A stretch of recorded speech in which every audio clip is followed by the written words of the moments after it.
I'm sorry if I look down quite a bit. I have my laptop in front of me to make sure I don't miss any questions.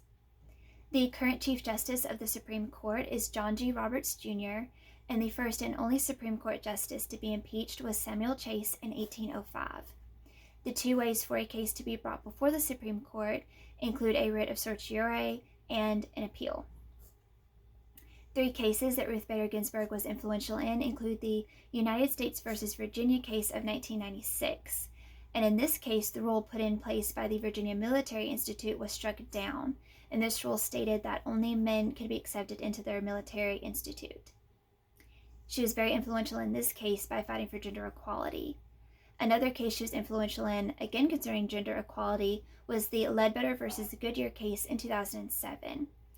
She brought attention to the fact that the statute of limitations concerning their paychecks was very unfair, and also brought up the fact that many women are very intimidated and wary about bringing up gender equality issues.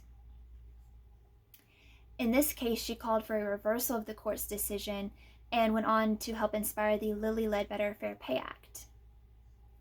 Another case she was influential in was the Olmstead versus LC case, where she wrote the majority opinion that mental illnesses were indeed covered under the Americans with Disabilities Act of 1990.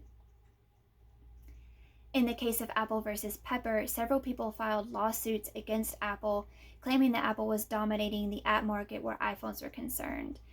And initially, the court dismissed this case, claiming that the consumers were purchasing the apps directly from the original developers rather than Apple. And because of this, the plaintiffs could not file any sort of lawsuit against Apple. But the Supreme Court reversed this decision.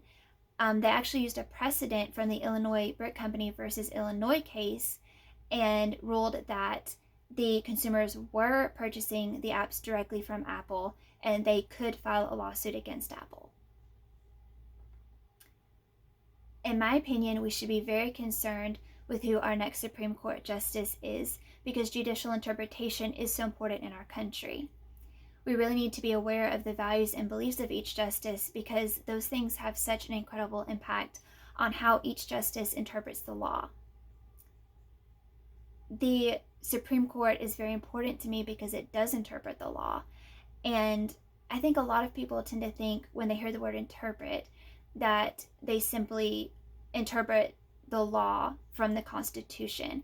I don't think a lot of people think about the fact that they are applying and interpreting the law from a very long time ago to very modern and up-to-date situations.